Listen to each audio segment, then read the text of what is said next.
British Advanced Pain Clinic, Noppimayam Surgery Duram. For appointments 9155515563. ते आपके को है कौन? अरे ये मेरे पापा हैं और अभी हम दुनिया को ये हमने दिखा दिया कि हाँ हम शादी करके खुश हैं। कोई भी हमारे सपोर्ट में नहीं था। अच्छा। हाँ कोई भी सपोर्ट में नहीं था, पर अब हमने शादी कर ली है। अब कोई सपोर्ट करे या ना करे हमें उससे कोई मतलब नहीं, बाहर में जाए दुनिया। मतलब ये आप दोनों, ये आपकी बेटी है? हाँ जी हाँ जी। आप क्या बाप बेटी? क्या है आपको मेरे समझ में नहीं आ रहा। तो इसमें समस्या क्या है? हैरान होने वाली क्या बात है इसमें? तो थोड़ी भी शर्म नहीं है कि मतलब पापा से शादी कौन कर लेता यार है? किस जमाने में जी रहे हो? काय की शर्म? अरे यार आपको लड़की नहीं मिली अंकल, ये बताइए। तो लड़की नहीं और क्या, लड़का है ये? तो वीडियो किस लिए बनवा रहे हो आपके? हाँ हम क्या बताना चाहते हो? अरे तो दुनिया को बताए ना, जब हमारे खिलाफ पीछे बातें बना। అందరికీ నమస్కారం, నేను Swaroopa Potlapalli. Welcome to I dream.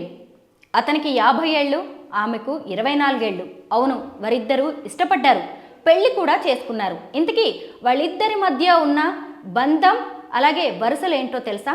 తండ్రి కూతురు. కడుపును పుట్టిన కూతుర్నే పెళ్లి చేసుకున్నాడో ఘనుడు. పైగా ఇద్దరూ చాలా ఇష్టపడి పెళ్లి చేసుకున్నారు. పైగా ఇదేంటని అడిగిన వాళ్ళని మీరెక్కడున్నారు, ఏ శతాబ్దంలో ఉన్నారు అంటూ వాళ్ళు రివర్స్లో మాట్లాడుతున్నారు. ప్రస్తుతం నాతో పాటు సోషల్ యాక్టివిస్ట్ కృష్ణకుమారి గారు ఉన్నారు, ఆవిడతో మాట్లాడదాం. మేడం, చూశారు కదా, అసలు కామంతో కళ్ళు మూసుకుపోయిన వాళ్ళకి వావి వరుసలు కనిపించవంట, సిగ్గుసరం ఉండదు, భయం ఉండదు, అంతే కదా మేడం? ఈ ఘటనలో మనం ఇంతకు మించి ఏం మాట్లాడగలం? వాళ్ళిద్దరూ సొంత తండ్రి కూతురు. భార్య చనిపోయింది, తండ్రి ఆ అమ్మాయిని ఇష్టపడ్డాడు. ఇంకెందుకులే, నేను తండ్రితోనే ఉంటే బాగుంటుంది కదా అని ఆ అమ్మాయి ఆయనతో తాళిబొట్టు కట్టించుకుంది, సింధూరం పెట్టించుకుంది. పైగా మీడియా వాళ్ళందరినీ పిలిచారు. అయ్యో పిల్లనేంటో భయపెట్టి కానీ ఏమన్నా పెళ్లి చేసుకున్నాడేమో, మనం ఏదైనా చేద్దామని మీడియా వాళ్ళు వెళ్తే, నేను చాలా ఇష్టపడి పెళ్లి చేసుకున్నా, మా డాడ్ అంటే నాకు ఇష్టం, మేమిద్దరం కలిసి ఉంటాం, పెళ్లి చేసుకున్నాం అని మాట్లాడుతుంది. మేడం, ఆ అమ్మాయి ఎందుకు ఇలా అవుతున్నాయి పరిస్థితులు? ఎందుకు ఇలా సమాజం మారిపోతుంది? సమాజం మొత్తం ఎక్కడ మారిందండి? మారలేదు. కాకపోతే కొన్ని చోట్ల ఇలా వెర్రి తలలు వేస్తున్నాయి. ఇప్పుడు కొన్ని చోట్ల సొంత తండ్రే కూతుర్ని లైంగిక వేధింపులకు గురి చేస్తూ ఉంటాడు. గర్భవతిని చేసిన ఘటనలు కూడా ఉన్నాయి. కొన్ని చోట్ల సవతి తండ్రులు చేస్తున్నారు. కూతురు పుట్టిన తర్వాత భర్త చనిపోతే మళ్ళీ ఇంకొక పెళ్లి చేసుకుంటే ఆ అమ్మాయిని వేధించడం కోసం తల్లిని పెళ్లి చేసుకున్న మహానుభావులు కూడా ఉన్నారు, ప్రబుద్ధులు ఉన్నారు. అయితే ఇక్కడ ఇంకొంచెం ఇప్పుడు ఇలా చేసిన వాళ్ళు చెప్పరు, బయటికి చెప్పరు. ఈ బాధితురాళ్ళు చెప్పలేరు బయట ప్రపంచానికి, చేసిన వాళ్ళు చెప్పరు. ఎందుకంటే వాళ్ళు చేసింది తప్పు అని వాళ్ళకి తెలుసు, అది నేరం అని తెలిసి చెప్పరు. కానీ ఇక్కడ ఈ కేసులో ఇది రేర్ కేసు. ఈ కేసులో ఆ తండ్రి కూతుర్లే చెప్పేస్తున్నారు, మేము తండ్రి కూతుర్లమి, మాకు ఒకరంటే ఒకరికి ఇష్టం ఉంది, మేము పెళ్లి చేసుకున్నాము, దండలు మార్చుకున్నాము, సింధూరం దిద్దుకున్నాము, మా పెళ్ళి అయిపోయినట్లే. పైగా ఇంకేమన్నా ప్రశ్నలు ఇస్తే వాళ్ళకి చాలా కోపం వస్తుంది, తాచుపాముకు వచ్చినంత కోపం వస్తుంది వాళ్ళకి. బుసలు కొడుతున్నారు వాళ్ళిద్దరూ. పైగా నిందారోపణలు ఎలా ఉన్నాయి అంటే సమాజం పట్ల, ఎక్కడున్నారు మీరు, ఇంకా ఏ శతాబ్దంలో ఉన్నారు మీరు అని మాట్లాడుతున్నారు. అంటే అది వాళ్ళకి ఇష్టమైంది కాబట్టి ఆ ఇష్టాన్ని ప్రపంచం ముందు ఒప్పించాలి అనే ఆతృతలో వాళ్ళు ఆ విధంగా మాట్లాడుతున్నారు. కానీ అసలు ఇలాంటిది ఎంకరేజ్ చేసుకుంటూ పోతే మానవ సంబంధాలు ఎక్కడికి వెళ్తాయి, కుటుంబ సంబంధాలు డైనమిక్స్ ఎలా చేంజ్ అవుతాయి? మన రాజ్యాంగం ప్రకారం కొన్ని పెళ్ళిళ్ళు చెల్లవు, రక్త సంబంధీకుల మధ్యలో పెళ్ళిళ్ళు చెల్లవు హిందూ వివాహ చట్టం ప్రకారం. ఇది అన్న చెల్లి, అక్క తమ్ముడు, అలాగే తండ్రి వైపు రక్త సంబంధీకులతోటి పెళ్ళిళ్ళు చెల్లుబాటు కావు. అంటే వీటిని చట్టం ప్రకారం సపిండాస్ అంటారు. అంటే ఒకే పిండం పెట్టేవాళ్ళు అని. ఇప్పుడు వీళ్ళ విషయం కొద్దాం. ఇప్పుడు అన్నా చెల్లెళ్ళు ఏమవుతారు? మామూలుగా బాబాయి కూతుర్లు ఏమవుతారు? ఈ రకంగా చూసుకుంటే ఇప్పుడు వీళ్ళల్లో ఎవరైనా ఒకరు చనిపోయారనుకోండి, ఈ రక్త సంబంధీకుల్లో పిండం పెడతారు కదా, ఆ పెళ్ళిళ్ళు చెల్ల నేరం చట్టం ప్రకారం. ఇలా తండ్రి కూతుర్ల పెళ్ళి కూడా చెల్లదు.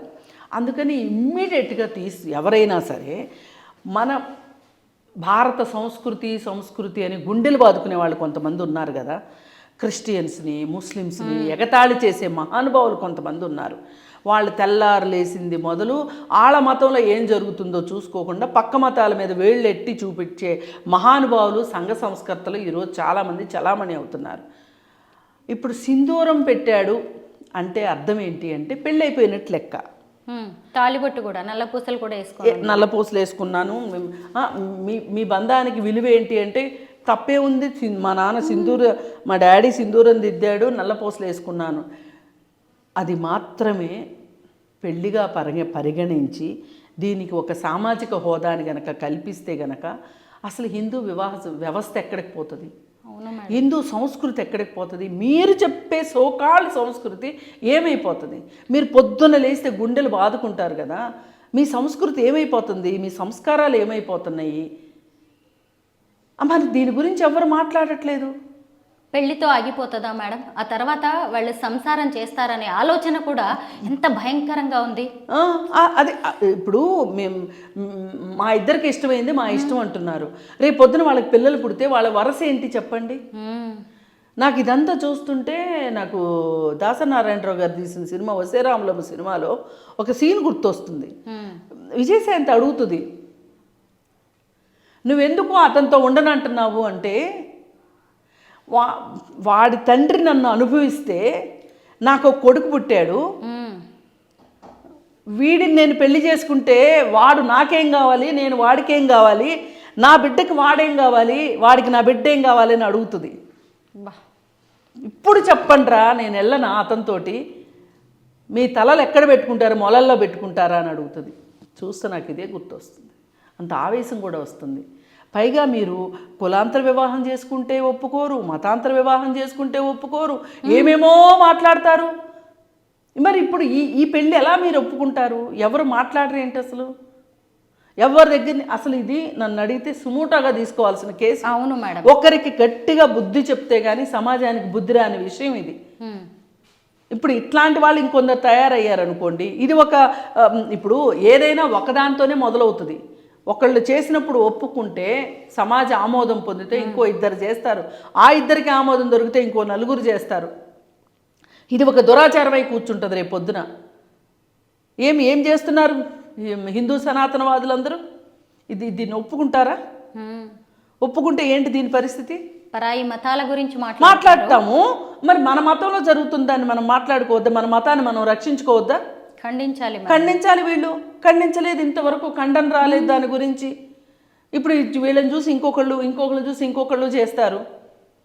అందుకని ఏంటంటే ఈ పెళ్ళి చెల్లదు, హిందూ వివాహ చట్టం ప్రకారం కూడా చెల్లదు. First point. సామాజికంగా కూడా ఆమోదం ఉండకూడదు. దీనికి తగ్గ చర్యలు తీసుకోవాల్సిందే. వీళ్ళ పైత్యానికి అర్థం ఏంటో తీయాల్సిందే. అసలు వీళ్ళ మానసిక ధోరణి ఎలా ఉంది అనేది చూడాల్సిందే. ఇప్పుడు మనము సొంత కూతుర్ని అనుభవించేవాడిని, ఇష్టపడేవాడిని మనం ఏమంటాం చెప్పండి? కామాంధుడు అంటామా లేదా? మరి వీళ్ళు కామాంధులు కాదా? సొంత తండ్రిని అమ్మాయి ఎలా కోరుకుంటుంది, సొంత తండ్రి అమ్మాయిని ఎలా కోరుకుంటున్నాడు అంటే దీనికి ఎవరు సమాధానం చెప్తారు? అసలు వాళ్ళ చుట్టుపక్కల ఉన్న వాళ్ళు ఎలా వదిలేస్తున్నారో అర్థం కావట్లేదు. ఏం చేస్తారు ఇప్పుడు? మా ఇష్టం అంటారు వాళ్ళు. ఇప్పుడు కొంతమంది ప్రతిదీ నా ఇష్టం అనే వాళ్ళు బయలుదేరారు కదా ఇవాళ. వ్యక్తిగత స్వేచ్ఛ. మరి ఇప్పుడు దీన్ని ఏమంటారు? ఇప్పుడు చాలామంది గే మ్యారేజెస్ గురించి మాట్లాడుతున్నారు. మరి గే మ్యారేజెస్ ఒక రకంగా మనం అర్థం చేసుకోవాల్సింది ఏంటంటే వాళ్ళకి కొన్ని మానసికమైన హార్మోన్ల ఇంబ్యాలెన్సెస్ వల్ల వాటి వల్ల వాళ్ళు అలా కోరుకునే అవకాశాలు ఉంటాయి. అది సైంటిఫిక్గా కూడా ప్రూవెను. వాళ్ళకి చట్టబద్ధత కల్పించిన తప్పులేదు. కానీ ఒక ఇంట్లో ఒక తండ్రికి పుట్టి తండ్రి వరసయ్యే వ్యక్తి కూడా కాదు, సొంత తండ్రి. మామూలుగా మనం ఇందాక ఏమనుకున్నాము, రక్త సంబంధీకుల మధ్య పెళ్ళిళ్ళు చెల్లుబాటు కావు అన్నాము. మరి సొంత తండ్రి కూతురుది అసలు మామ కోడల్ని పెళ్లి చేసుకున్నా కానీ మనం ఒప్పుకోం మేడం. ఒప్పుకోం చేసుకోవటానికి వీల్లేదు. లైంగికంగా వేధిస్తేనే ఒప్పుకోము, బయటికి లాగుతాము, కేసులు పెడతాం. అందుకని చెప్పి ఏది ఏమైనా సరే ఈ ఘటనని చాలా సీరియస్గా తీసుకోవాలి, సుమోటోగా తీసుకొని విచారించాలని నేను కోరుకుంటున్నాను. మేడం, వరంగల్ జిల్లా రఘునాథపల్లి మండలంలో కూడా ఇవాళ ఒక కేసు వెలుగులోకి వచ్చింది. ఒక ఆమె భర్త నుంచి విడిపోవడంతో వేరే రాజేందర్ అనే వ్యక్తిని పెళ్లి చేసుకుంది. ఇప్పుడు అతను ఆమె కూతురు మీద కూడా మోజుపడ్డాడు. తల్లి కూతుళ్ళు ఇద్దరితో ఉంటాను, అసలు ఆ అమ్మాయి కోసమే నేను ఇప్పుడు నిన్ను ఓకే చేశాను అని చెప్పేసి అంటుంటే ఆమె పోలీస్ స్టేషన్కి వచ్చింది మేడం. ఒక భర్త నుంచి విడిపోయినా లేదంటే భర్తనికి దూరమైన భర్తని పోగొట్టుకున్న ఒక మహిళ పిల్లలతో ఉన్న ఆమె ఇంకో వ్యక్తిని పెళ్లి చేసుకోవాలన్నా కానీ ఇలా భయపడాల్సిన పరిస్థితి వచ్చింది. ఇలాంటి వాళ్ళకి మనం ఎలా బుద్ధి చెప్పాలి? ఖచ్చితంగా ఇది లైంగిక వేధింపుల కిందే వస్తుంది. ఇది లైంగిక, ఇప్పుడు వాళ్ళిద్దరూ పెళ్లి చేసుకోవడం వరకు తప్పు లేదు. ఎందుకంటే ఆమె ఏ వివాహ బంధంలో లేదు కాబట్టి అతను చనిపోయాడు. చనిపోయినా లేకపోతే విడాకులు తీసుకున్నా ఆమె ఎవరినైనా పెళ్లి చేసుకునే హక్కు ఉంది. ఇప్పుడు అతన్ని పెళ్లి చేసుకోవచ్చు, అంతవరకు బాగుంది. అతను కూడా ఏ బంధంలోనూ లేకపోతే ఈమెను పెళ్లి చేసుకుంటంలో చట్టంతో వచ్చే చిక్కులు ఏమీ లేవు. కానీ ఇక్కడ వచ్చిన చిక్కంతా మనసుతో వచ్చిన చిక్కులు. ఈ మనసు ఎంత దుర్మార్గంగా, ఎంత వాడు మూర్ఖుడు అనాలా, కామాంధుడు అనాలా, లేకపోతే మరి ఆ మనస్తత్వానికి ఏ పేరు పెట్టాలో తెలియదు. కానీ పాపం ఆ అమ్మాయి ఇప్పుడు అందుకే చాలామంది ఆడపిల్లలు ఉన్న తల్లులు ఇంకో పెళ్లి చేసుకోవాలంటే ఆలోచిస్తున్నారు, భయపడుతున్నారు. ఇలా వచ్చి చాలామంది గర్భిణీ ఆ పిల్లలతోటి వాళ్ళని లైంగికంగా వేధించటం వల్ల వాళ్ళు గర్భవతులైన పరిస్థితి వచ్చింది. వాళ్ళ జీవితాలు అల్లకల్లోలు అవుతున్నాయి. కొంతమంది తల్లులైతే ఈ బంధం నిలబడాలి అంటే పిల్లల్ని కూడా కోఆపరేట్ చేయమని అడిగే తల్లులు కూడా కొంతమంది ఉన్నారు. సేమ్ ఇదే మేడం, హైదరాబాద్లో ఒక అడ్వకేట్కి, నాకు తెలిసిన అడ్వకేట్కి ఒక అమ్మాయి మెసేజ్ పెట్టింది. నా ఏజ్ 15 years, మా తండ్రి తాగొచ్చి నా తండ్రికి ఎప్పుడు గొడవ అవుతూ ఉంటాయి. ఒకరోజు అర్ధరాత్రి నేను ఉలిక్కిపడి నిద్రలేచాను. తీరా చూస్తే నా ప్రైవేట్ పార్ట్స్ మీద నా తండ్రి చేతులు ఉన్నాయి. అసలు ఆయన నా పక్కన ఎందుకు పడుకున్నాడో అర్థం కాలేదు. నా తల్లి చూస్తే ఇంకో రూమ్లో పడుకొని ఉంది. అంటే ఈయన నన్ను వేధిస్తున్నాడు, కావాలనుకుంటున్నాడని తెలిసి నా తల్లి అన్నీ చూస్తూ కూడా నటిస్తోంది అని ఆ అమ్మాయి ఒక మెసేజ్ పెట్టింది. ఇంట్లో నుంచి వెళ్ళిపోయే అమ్మాయి ఎక్కడో పని చేసుకుంటూ బతుకుతోంది మేడం. ఇప్పుడు మీరు చెప్తుంటే నిజమే ఇదే సంఘటన గుర్తొచ్చింది. వీళ్ళకి ఎలా బుద్ధి చెప్పాలి? ఇంత కామ పిచ్చేంటి? లేదండి, ఒకటే గుర్తుపెట్టుకోండి, ఇంకా ఏదైనా మనకి చట్టం ఉంది అని అనుకుని చట్టాన్ని అప్రోచ్ అవ్వటం మంచి, ఇంకా వేరే మార్గమే లేదు. ఎందుకంటే ఇక్కడ మీ తప్పు ఏమీ లేదు. మీ తల్లి పెళ్లి చేసుకుంది, అది ఆమె వ్యక్తిగతం, ఆమెను కూడా కాదనటానికి లేదు. కానీ ఆమె సరైన వ్యక్తిని చూసి చేసుకోవాల్సిన బాధ్యత ఉంది. ఇక్కడ సొంత తండ్రి, అక్కడ వేరే తండ్రి, ఎవరైనా సరే బిడ్డల్ని కాపాడుకోవాల్సిన బాధ్యత ఇద్దరిది. కానీ ఒకరు బాధ్యత మరిచిపోయినా ఇంకొకరు సమర్థవంతంగా ఆ బాధ్యతను నెరవేర్చవలసిందే. మైనర్లుగా ఉన్నంత వరకు పిల్లల్ని కాపాడుకోవాల్సిన బాధ్యత తల్లిదండ్రులదే. ఏ ఒక్కరు దాని నుంచి పక్కకి వెళ్ళిపోయినా కానీ వాళ్ళ వల్ల ప్రమాదం పొంచి ఉంది అంటే పోలీసు రక్షణ తీసుకోవాల్సిన అవసరం ఆ తల్లికి ఉంది. లేదు అనుకుంటే అంత దూరం వెళ్ళడం ఎందుకు అంటే చుట్టాల్లో మాట్లాడుకుని ఎవరితోనైనా అతనికి చెప్పించాల్సిన అవసరం ఉంది. అది ఒక మొదటి అడుగు. కాని పక్షంలో చట్టం రక్షణ కోరటం మినహా ఇంకా చేయగలిగింది ఏమీ లేదు. ఆమె కూడా బాధ్యత కాదు అనుకుంటే ఆ బిడ్డని ఏ స్టేట్ హోమ్కో గవర్నమెంట్కి ఇచ్చేయవలసిందే తప్పితే, లేదు అనుకుంటే సేఫ్గా ఆ పాపని ఏదైనా హాస్టల్లో పెట్టి చదివించటమో ఏదో ఒకటి ఏదైనా తల్లి యొక్క విచక్షణ జ్ఞానం పైన ఆధారపడి ఉంటుంది పిల్లల భవిష్యత్తు. ఇప్పుడు తండ్రి ఎలాగో బాధ్యత లేని మనిషి అయిపోయాడు. ఇంకా బాధ్యత లేనివాడిని నువ్వు బాధ్యత తీసుకుంటే వాడు ఎందుకు తీసుకుంటాడు? వదిలేయండి, అసలు లేడనుకోండి ఆ మనిషిని. ఉన్నది ఎవరు? తల్లి. ఆ తల్లి అయినా సరే బాధ్యతగా ఉండాలి. లేని పక్షంలో పిన్నులో, పెద్దమ్మలో, మేనమామలో ఎవరో ఒకళ్ళు బాధ్యత తీసుకొని ఆ అమ్మాయిని వాళ్ళ నుంచి రక్షించి అవసరమైతే పోలీసు రక్షణ ప్రకారమైన తీసుకొని వాళ్ళకి ఒక భవిష్యత్తు, ఒక సురక్షితమైన ప్రదేశాన్ని ఇవ్వాల్సిన బాధ్యత చుట్టూ ఉన్న వ్యక్తులుగా మీకుంది, అసలు తల్లికి ఉంది. తల్లి కూడా మర్చిపోతే మీరు ఎవరో ఒకళ్ళు ఆ పాత్ర పోషించాల్సిందే తప్పితే ఇంతమంది ఉండేది ఎందుకు? ఇప్పుడు ఎందుకు మనుషులకి, ఒక మనిషికి ఇంకొక మనిషి ఎందుకు ఉండాలి పక్కన? తోడు కోసమే కదా, నీడ కోసమే కదా, స్నేహం కోసమే కదా, ఒక ఆసరా అండ భరోసా అనే కదా. ఆమెమీ లేనప్పుడు ఎందుకు మీరు? నేను మేనమామలనైనా అదే అడుగుతా. నేను మేనత్తలనైనా, పిన్నులైనా, బాబాయిలనైనా, ఎవరినైనా అమ్మమ్మ తాతయ్యలు కొంతమంది కాపాడుకుంటారు పిల్లల్ని. తల్లిదండ్రులకి వీళ్ళ బుద్ధి జ్ఞానం పనిచేయకపోయినా కానీ కాపాడుకునే అమ్మమ్మలు తాతయ్యలు ఉన్నారు. ఇప్పుడు హఠాత్తుగా కొడుకు చనిపోతాడండి, కోడల్ని పిల్లల్ని చూసుకుంటున్న తల్లిదండ్రులు లేరా? లేదు, వాళ్ళు చూసుకోకపోతే చూసుకుంటున్న తల్లిదండ్రులు లేరా? ఇలా ఎవరో ఒకళ్ళు ఉంటారండి. కుటుంబం అంటే అదే కదా, దాని అర్థం అదే కదా. వీళ్ళు ఎవరో లేకపోతే గవర్నమెంట్ ఉండాల్సిందే. అవును, సుమోటోగా తీసుకోవాలి. కోర్టులు కూడా వీటి మీద బాధ్యత వహించాల్సిందే ఖచ్చితంగా. చూశారు కదా, ఏకంగా బాలీవుడ్ నుంచి పరిణీతి చోప్రాని తీసుకొచ్చేసి బ్రాండ్ అంబాసిడర్ అని నమ్మించి ఆమెకి ఇవ్వాల్సిన రెమ్యునరేషన్ని కూడా పెట్టుబడులు పెట్టించాడు. అంటే ఎంత తెలివైన వాడో చూసారా మేడం? ఇలా సెలబ్రిటీస్ కూడా మోసపోతుండడంతో దీన్ని మనం ఎలా చూడాలి? అంటే తెలివితేటలు అందరికీ ఉంటాయండి. తెలివి తక్కువ వాళ్ళు ఎవరు ఉండొచ్చు, అది వేరే విషయం. ఒక ఏరియాలో తెలివి తక్కువగా ఉన్నా ఇంకొక ఏరియాలో తెలివితేటలు ఉంటాయి. ప్రతి ఒక్కరికి తెలివితేటలు ఉంటాయి. కాకపోతే ఈ తెలివితేటలు దేనికి వాడుతున్నారు అనేది ఇంపార్టెంట్. ఇప్పుడు ఇతను కూడా చాలా చిన్న వయసు, చాలా తెలివైన వాడిగా కనిపిస్తున్నాడు, స్ఫురద్రూపి. చూస్తే ఎవరైనా ఆకట్టుకోగలిగిన మాటలు, రూపము అన్నీ ఉన్నాయి. పైగా దానికి తోడు అతను పేపర్ మీద అతను ఇస్తున్న ఫిగర్స్ చూస్తే వాళ్ళకే మతిపోతుంది. ఇప్పుడు మామూలుగా ఎవరన్నా ఓ 10 రూపాయలు అడిగే దగ్గర 100 రూపాయలు అడిగారు అనుకోండి, మనని ఏమన్నా ఛార్జీల విషయంలోన, నీకు తెలుసా 100 రూపాయలకి ఎన్ని రూపాయలు ఉంటాయో అని అడుగుతాం. అవునా? అంటే వాస్తవానికి దూరంగా వెళ్ళి మాట్లాడుతున్నాడు కాబట్టి అలా అంటాం మనం. అలాగే ఇప్పుడు ఇతను కూడా చాలా వాస్తవానికి దూరంగా మాట్లాడుతున్నాడు, కానీ అతను అనే సాహసం చేయలే. ఎప్పుడైనా ఏం ఆలోచిస్తారంటే ఎవరన్నా బిజీగా ఉన్నవాళ్ళు మోసాన్ని అర్థం చేసుకునే లోపే మోసపోతారు. వాళ్ళ బిజీ లైఫ్లో వాళ్ళు ఇంత తర్కించుకునే తెలివితేటలు ఉండవు. జనరల్గా ఇట్లాంటి వాళ్ళందరూ మేనేజర్ల ద్వారా వస్తారు. వీళ్ళు మేనేజర్ని పట్టుకుంటే పనులు అయిపోతాయి వీళ్ళకి. ఆ మేనేజర్ చెవిలో జోరేగిలాగా మంచివాడు మేడం, ఒకసారి మాట్లాడండి మేడం, మీరు నిర్ణయం తీసుకుంటే తీసుకున్నారో లేదు, ఒకసారి వినండి మేడం. ఇంత మార్కెటింగ్ స్టైల్ అనమాట. అలా ఎంటర్ అవుతాడు వీళ్ళలో.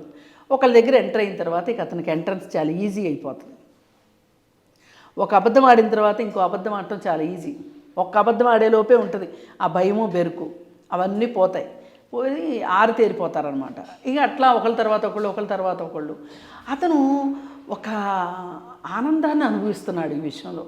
ఇంత పెద్ద సెలబ్రిటీ నేను చెప్పిన మాటలకు పడిపోయింది, జనాలంతా ఈవిడికి పడిపోతుంటే ఈవిడ నాకు పడిపోయింది. ఆ కిక్కు వేరబ్బా, అది ఇచ్చే కిక్కు మామూలుగా ఉండదు. ఆ కిక్కుతోటి 1000 ఏనుగుల బలం వస్తుంది. ఈ 1000 ఏనుగుల బలంతో ఇంకొకరిని అలా ఇంకొకరిని చేయటం. అయితే ఈ మొత్తం వెనక ఒక ఫియర్ అండ్ గ్రీడ్ ఉంటుంది. ఏంటంటే సరే మనం బిజీగా ఉన్నాము, మన దగ్గర డబ్బులు ఉన్నాయి, 4 డబ్బులు అవుతాయి, నష్టం ఏంటి అనే ఒక ఆశ. ఇది గ్రీడ్. ఫియర్ ఏంటి? ఇక్కడ ఏం జరిగినా కానీ మూసిపెట్టి కూర్చోవటం. ఎవరికి తెలిస్తే ఏమవుతుందో, ఎవరికి ఈ విషయం తెలిస్తే నన్ను తెలివి తక్కువ అనుకుంటారు. ఆల్రెడీ వీళ్ళకి సొసైటీలో ఒక నేమ్ అండ్ ఫేమ్ ఉంటాయి. ఎవరైనా ఎగతాళి చేస్తారేమో, సరే పోతే పోయింది, ఈ డబ్బులు పోతే పోయినాయి అని ఒక మనస్తత్వంలో వాళ్ళు ఉన్నారనుకోండి, ఏమవుతుంది? ఇప్పుడు ఒకరు చెప్పారనుకోండి ఈ విషయం, జరిగిన విషయాన్ని ఒకరు చెప్తే ఇంకొకరికి తెలుస్తుంది.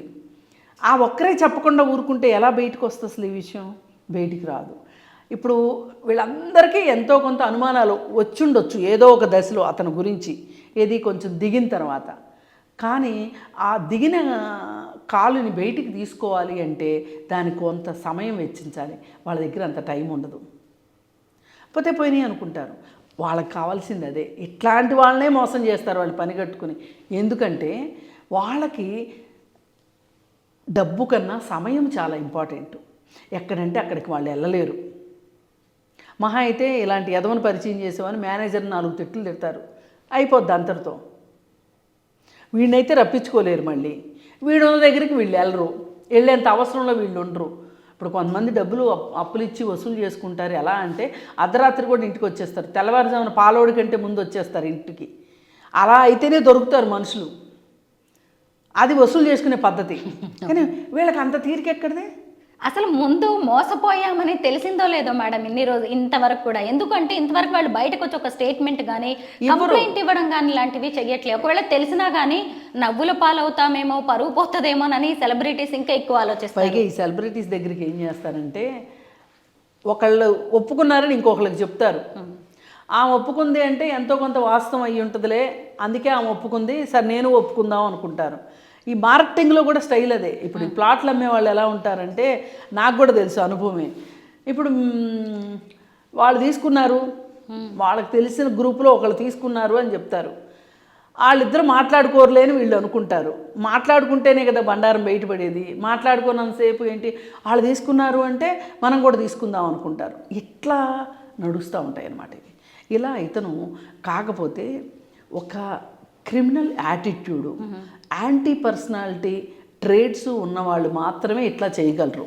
వీళ్ళకి భయం ఉండదు, ఏ మాట అయినా మాట్లాడగలుగుతారు.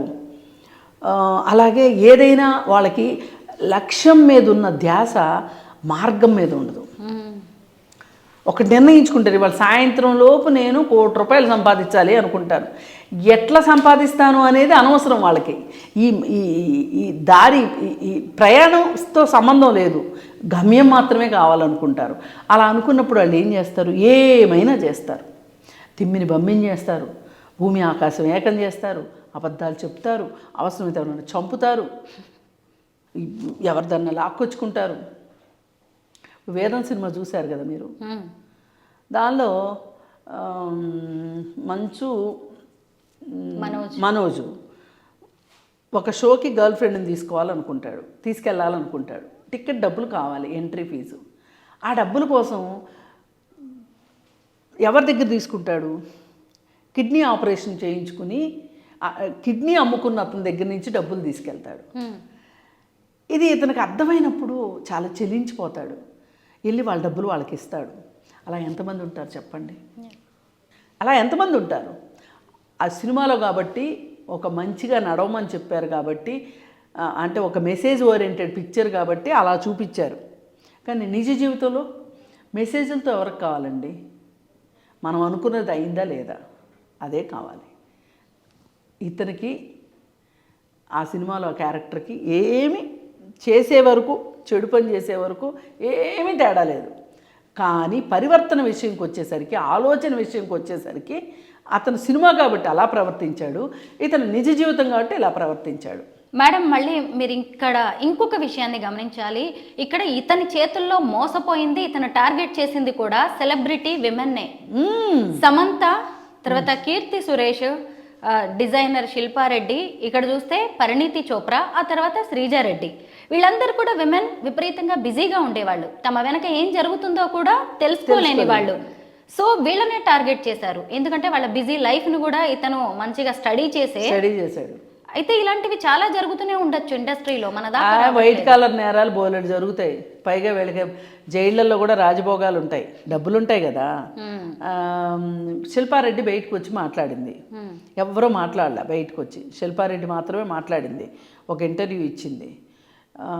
నాకేమీ సంబంధం లేదు, పైగా ఇతను ఇట్లాంటి పనులు చేస్తున్నాడని నాకు తెలిసి నేను ఆ కంపెనీలో నాకున్న వాటా ఏదైతే ఉందో దాన్ని నేను వదులుకున్నాను, కంపెనీకి నాకు సంబంధం లేదని చెప్పి నేను రాసి ఇచ్చేసేసాను అని చెప్పింది. అలా చెప్పినప్పుడు నిజానికి సమంతను శిల్పారెడ్డి మంచి ఫ్రెండ్సే. మరి సమంత గారిని వార్న్ చేయలేకపోయిందా శిల్పారెడ్డి, లేకపోతే చేసినా కానీ ఈమె పట్టించుకోలేదా అనేది తెలియదు. మరి ఇప్పుడు శ్రీజారెడ్డి కంప్లైంట్ ఇవ్వకపోతే ఇది ఇంకొన్నాళ్ళు ఇలానే ఉండేది. కానీ శ్రీజారెడ్డి కంప్లైంట్ ఇచ్చింది కాబట్టి ఇది ఒక కొలిక్కి వచ్చిందని చెప్పొచ్చు. కానీ కొంచెం లాజికల్గా ఆలోచిస్తే ఇతను ఎవరైతే ఉన్నాడో ఇతని వయసు ఎంత? ఈమె ఏం చెప్పింది?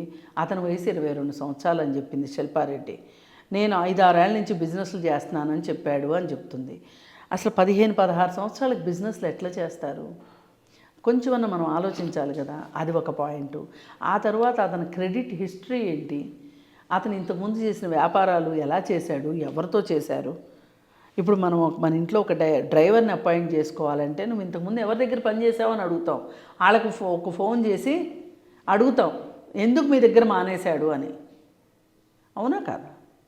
అలాంటప్పుడు అతను ఏం చేశాడో వీళ్ళు అర్థం చేసుకోకుండా, ఎవరెవరితో కలిసి బిజినెస్లు చేశాడో అర్థం చేసుకోకుండా వీళ్ళు ఇతను నమ్మి బిజినెస్లో డబ్బులు పెట్టడం కావచ్చు, వాళ్ళ ఫేస్ని ఇవ్వటం కావచ్చు. అది ఎంతవరకు కరెక్టు? ఇప్పుడు ఇది ఈ కేసు ఎంత మాట్లాడుకుంటే అలా చాలామందికి తెలుస్తుంది. ఈ మధ్యకాలంలో కూడా చాలామంది మీకు 3 రూపాయలు వడ్డీ ఇస్తాము, 5 రూపాయలు వడ్డీ ఇస్తాము అని చెప్పి అసలు చుట్టాలు లేదు, ఫ్రెండ్స్ లేదు, వాళ్ళు లేదు, వీళ్ళు లేదు, వెర్రి గొర్రెలను చేసేసి కట్ చేసేసేసి కోట్లు సంపాదించేసేసి పైగా అవి ఏమన్నా వీళ్ళు అట్టి పెట్టుకుంటారా అంటే వీళ్ళపైన బాస్ ఇంకొకడు ఉంటాడు, వాళ్ళపైన బాస్ ఇంకొకడు ఉంటాడు, వాళ్ళకి వెళ్ళిపోతాయి తప్పితే వీళ్ళకేదో ఈ బిజినెస్లు చేసిన రోజులు 4 రోజులు కాస్త కార్లు బూర్లు వేసుకుని తిరుగుతారు తప్పితే, ఇస్త్రీ బట్టలు వేసుకుని తిరుగుతారు తప్పితే ఒక్కసారి స్కామ్ బయటపడింది అంటే వీళ్ళ బతుకు కుక్కలు కూడా కానవు. మేడం, ఈ స్కామ్లో మనం ఇంకొక విషయం మాట్లాడుకోవచ్చు. ముఖ్యంగా ఏంటంటే ఎవరైనా సరే, సెలబ్రిటీస్ కావచ్చు, పొలిటీషియన్స్, లేదంటే మనలాంటి కామన్ మ్యాన్ అయినా సరే, యూత్ స్టార్టప్స్ అనగానే ఎక్కువగా అట్రాక్ట్ అవుతూ ఉంటారు. ఇప్పుడు సమంత కావచ్చు, పరిణితి చోప్రా కావచ్చు, కీర్తి సురేష్, వీళ్ళు కూడా అలాగే అట్రాక్ట్ అయ్యారు. ముఖ్యంగా ఏంటంటే వీళ్ళకి చేతి నిండా డబ్బు ఉంటుంది, ఎక్కడ ఇన్వెస్ట్ చేయాలో తెలియదు, ఏ బిజినెస్లో పెట్టాలో తెలియదు, ఎవరిని నమ్మాలో తెలియదు. కాబట్టి ఇలా ఇతను రాగానే కాంతి దత్తని నమ్మేశారు వీళ్ళు.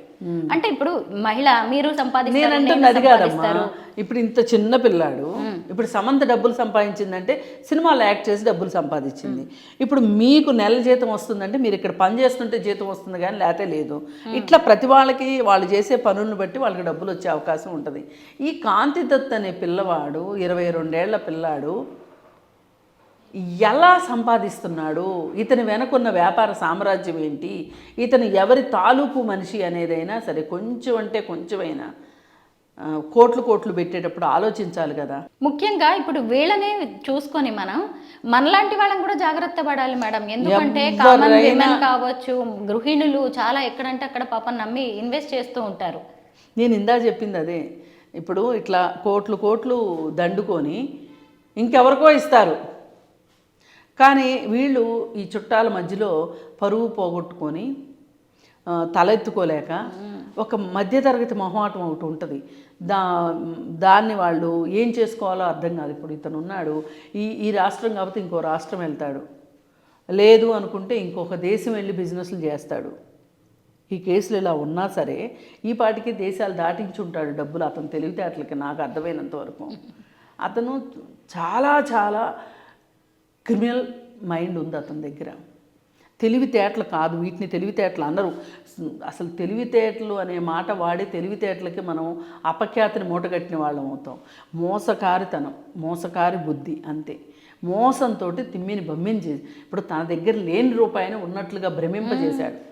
ఈ ఏజ్లోనే ఇలా ఉంటే అసలు అతని వయసు పెరిగే కొద్దీ ఇంకెన్ని మోసాలు చేసే అవకాశం ఉంది. ప్రభుత్వం ఇప్పుడే గట్టి చర్యలు తీసుకోవాల్సింది, పోలీసులు కావచ్చు తీసుకోవాలి. ఇంకొకటి కూడా చెయ్యాలి, ఇట్లాంటి నేరస్తుల పట్ల వీళ్ళకి సైకోమెట్రిక్ టెస్టులు చేసి వీళ్ళ మనస్తత్వాన్ని విశ్లేషణ చేసి దానికి తగ్గట్టుగా వీళ్ళకి చికిత్స అందిస్తే తప్పితే, లేదు అనుకుంటే ఇట్లాంటి వాళ్ళు రాటుదేలిపోయి జైలుకి వెళ్ళిన తర్వాత ఇంకా కొంతమంది నేరస్తులను చూసి ఇంకా కొన్ని నేరాలు నేర్చుకొని వీళ్ళు ఇంకొంచెం రాటుదేలిన వాళ్ళలాగా వచ్చి మళ్ళీ సమాజం మీద, ఇప్పుడు ఈ రాష్ట్రం కాకపోతే ఇంకొక రాష్ట్రం ఎవరికి తెలుస్తుంది చెప్పండి. ఇప్పుడు ఈ వయసుకే ఇంత చేసినోడు దీనికి ఒక్కసారి జైలుకి వెళ్తాడు. తర్వాత ఏం జరుగుతుంది? కొన్నాళ్ళు ఉన్న తర్వాత ట్రయల్లోకి వస్తుంది కేసు, ఎప్పటికో వస్తుంది. ఆర్థిక నేరాల విషయంలో వచ్చినప్పుడు తిరుగుతాడు. శిక్ష పడేది ఎప్పటికీ? ఏ 12 ఏళ్ళకో 15 ఏళ్ళకో. ఈ నేరాలన్నీ తెలియని వాళ్ళ చోటకి వెళ్ళి చేయడానికి గ్యారంటీ ఏంటి? అందుకే ఇతన్ని ఇప్పుడు ఇది చిన్న దొంగతనం అని నేను అనను, చిన్న మోసం అని నేను అనను. ఇప్పుడైతే చట్టానికి దొరికాడు కదా, దొరికినప్పుడు అతన్ని ప్రభుత్వం సరి అయిన రీతిలో అతన్ని సంస్కరణ చెయ్యాలి. ఈ హీరోయిన్స్ని ఇతను ఎలా టార్గెట్ చేస్తున్నాడంటే మేడం, తన జ్యువెలరీ షాప్స్కి వీళ్ళని బ్రాండ్ అంబాసిడర్స్గా సెలెక్ట్ చేసుకుంటున్నాడు. ఈ జ్యువెలరీ షాప్స్ అనే కాదు, తన బిజినెస్కి సెలెక్ట్ చేసుకోవడం, వాళ్ళకి ఇంత రెమ్యునరేషన్ ఇవ్వడం, తర్వాత మళ్ళీ అదే రెమ్యునరేషన్ని ఇన్వెస్ట్ చేయించడం ఆయన బిజినెస్లో. వీళ్ళు కూడా ఎక్కడో ఒక చోట అమౌంట్ వస్తుంది కదా అనుకున్నారు. ఈవెన్ పరిణీతి చోప్రా కూడా అలాగే పెట్టేసింది. ఇంకొకటి ఏంటంటే ఇక్కడ ఉన్నది కామన్ పాయింట్ గోల్డ్ అనగానే మనం ఏమైనా ఎక్కువగా అట్రాక్ట్ అవుతూ ఉంటారు కదా, మనం కూడా ఎన్నో స్కీమ్స్ కడుతూ ఉంటాం, అవి స్కామ్లుగా మారుతాయని మనం కూడా అనుకోలేము. ఈ సంఘటనను చూసి ఇక నుంచైనా మహిళలు కావచ్చు, మిగతా ఎవరైనా సరే ఎలా జాగ్రత్త పడాలంటారు? ఇదే అసలు మీరు తెలియని వాళ్ళని నమ్మొద్దు. మొదటి మాట, మీరు అంతగా మీ దగ్గర డబ్బు ఉంటే గోల్డ్ కొని పెట్టుకోండి ఇంట్లో. ద సేఫెస్ట్, అది ఎవ్వరూ తీసుకోలేరు. ఆభరణాలే చేయించుకోకర్లా, గోల్డ్ దాచి పెట్టుకోవచ్చు. లేదు అనుకుంటే పోస్ట్ ఆఫీసు రికరింగ్ డిపాజిట్స్ ఉంటాయి, ఎల్ఐసిలో మనం పెట్టుకోవచ్చు, సింగిల్ ప్రీమియం పాలసీలు ఉంటాయి. ఒక బాండ్ ఇస్తారు అంతే ఎల్ఐసి వాళ్ళు, ఆ బాండ్ పోద్దనే భయం లేదు. బాండ్ పోతే కూడా ఏమీ కాదు, డూప్లికేట్ బాండ్ దొరుకుతుంది మనకి. మర్చిపోవాలంతే. ఒక 5 ఏళ్ళకి వేసేసేయండి. 5 ఏళ్లకు ఎవ్వరు మోసం చేయరు కదా మిమ్మల్ని, కానీ అక్కడ వచ్చే ఇంట్రెస్ట్ రేట్ తక్కువ. మిమ్మల్ని నమ్మించి బులిపించి మాయ చేసేవాళ్ళు చెప్పే ఇంట్రెస్ట్ రేట్లు ఎక్కువ. కానీ ఇక్కడ అసలు ఉంటుందో తెలియదు, వడ్డీ ఉంటుందో తెలియదు. కానీ అక్కడ అసలు ఉంటుంది, వడ్డీ ఉంటుంది. మీరు గవర్నమెంట్ పోస్ట్ ఆఫీసుల్ని ఇట్లాంటి వాళ్ళని నమ్ముకోండి. మహిళలు ఎవరైనా మీ దగ్గర డబ్బు ఉంటే గోల్డ్ కొని లాకర్లో పెట్టుకోండి. ఎప్పటికైనా పనికి వస్తుంది గోల్డ్ ఎక్కడికి పోదు. లేదు అంటారా, మీకు నమ్మకమైన చోట ఎక్కడన్నా మీ దగ్గర ఉన్న డబ్బుకి సరిపడా ఏదన్నా చిన్న ల్యాండ్ కొనుక్కోండి, ఇన్స్టాల్మెంట్లో ల్యాండ్ కొనుక్కోండి. ఇలా చెయ్యండి తప్పితే ఎవరిని నమ్మి ఈరోజు 5 రూపాయలు ఇస్తే కూడా 5 పైసలైనా సరే తిరిగి వస్తాయి అనే నమ్మకం అయితే ఈరోజు లేదు. 5 పైసలకి ఇవాళ లోకంలో చలామణిలో ఎట్లా అయితే చలామణిలో లేదో, విలువ లేదో, మీరు ఎవరి చేతికైనా డబ్బులు ఇస్తే కూడా అంతే. చూశారు కదా, సెలబ్రిటీకైనా కామన్ మ్యాన్కైనా ఒకే పాయింట్, ఎవరైనా కష్టపడే సంపాదిస్తారు డబ్బులు, ఇంట్రెస్ట్ ఎక్కువ వస్తుంది అనగానే, లేదంటే మీరు పెట్టుబడి పెట్టిన దానికి డబ్బులు వస్తుంది అనగానే మనం కూడా ఆశపడిపోయి ఎక్కడంటే అక్కడ ఇన్వెస్ట్ చేస్తూ ఉంటాము. 1కి 10 సార్లు జాగ్రత్తగా చూసుకోండి. ఇప్పుడు చూసారా, సమంత కావచ్చు, కీర్తి సురేష్, పరిణీతి చోప్రా, శ్రీజారెడ్డి, శిల్పారెడ్డి, ఏంటి ఎవరు చూసినా కూడా ఆడవాళ్లే. తొందరగా ఆడవాళ్ళని గోల్డ్ వంకతో అట్రాక్ట్ చేస్తున్నారు. ఎవరి మోసాల్లో వాళ్ళ వలలో కూడా పడకండి, జాగ్రత్తగా ఉండండి. Thank you so much ma'am. Thank you.